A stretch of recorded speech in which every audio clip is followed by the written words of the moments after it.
তো ইতিমধ্যেই সমস্ত কৃষক বন্ধু ভাইদের জন্য একটি সুখবর নিয়ে চলে এসেছি। বাংলার শস্য বীমা যোজনা নিয়ে কিন্তু একটা বড়সড় আপডেট আমরা ইতিমধ্যেই পেয়েছি। টাকা দেওয়ার কাজ শুরু হয়েছে। আমাদের যত কৃষক বন্ধু ভাইরা আছেন একের পর এক তাদের জন্য বড় সুখবর রাজ্য সরকারের তরফে। শুধুমাত্র বাংলার বাড়ি প্রকল্প নয়, কৃষকদের স্বার্থে আরও একটি গুরুত্বপূর্ণ পদক্ষেপ নিল রাজ্য সরকার।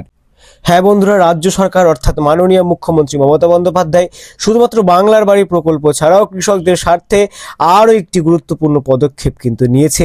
একই সঙ্গে ইতিমধ্যেই বাংলার শস্য বীমা যোজনা নিয়ে বড়সড় ঘোষণা করেছেন মুখ্যমন্ত্রী মমতা বন্দ্যোপাধ্যায়। সিঙ্গুরের জনসভা থেকে মুখ্যমন্ত্রী জানিয়েছেন এই প্রকল্পের আয়ত্তায় কৃষকদের জন্য প্রায় ৮০,০০০ কোটি টাকা সরাসরি ব্যাংক অ্যাকাউন্টে পাঠানোর কাজ কিন্তু ইতিমধ্যেই শুরু হয়েছে। সকলের অ্যাকাউন্টে কিন্তু টাকা ঢুকছে। গতকাল থেকেই এই অর্থ ট্রান্সফারের শুভ সূচনা হয়েছে সিঙ্গুরের একটি সভা থেকে। তার লাইভ প্রমাণ ভিডিওতে অন স্ক্রিনে দেখানোর চেষ্টা করছি। এখন মাননীয় মুখ্যমন্ত্রী মমতা বন্দ্যোপাধ্যায় বাংলার শস্য বীমা প্রকল্পের আওতায় প্রাকৃতিক দুর্যোগের কারণে ধানের ক্ষতিপূরণ বাবদ আর্থিক সহায়তা প্রদানের শুভ সূচনা করবেন। মোট আর্থিক সহায়তার পরিমাণ ৮০ কোটি টাকা।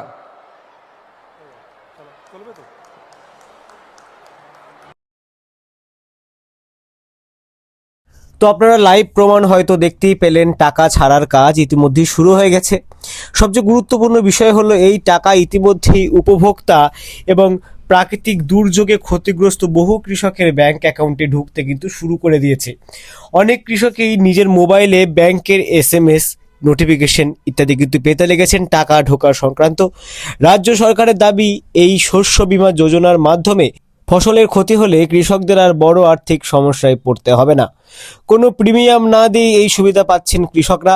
সম্পূর্ণ খরচ বহন করছেন রাজ্য সরকার অর্থাৎ মাননীয় মুখ্যমন্ত্রী মমতা বন্দ্যোপাধ্যায়, যিনি সম্পূর্ণভাবে কৃষকদের পাশে এসে দাঁড়িয়েছেন সব সময়ের জন্য।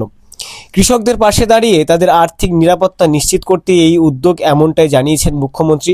সব মিলিয়ে রাজ্যের কৃষকদের জন্য একটি নিঃসন্দেহে বড় স্বস্তির খবর।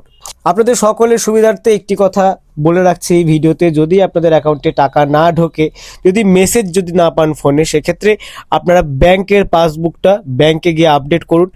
অনেক সময় SMS না ঢুকলেও টাকা কিন্তু ঢুকছে, তাই অবশ্যই পাসবুকটাকে আপডেট করে নিতে পারেন ব্যাংকে গিয়ে।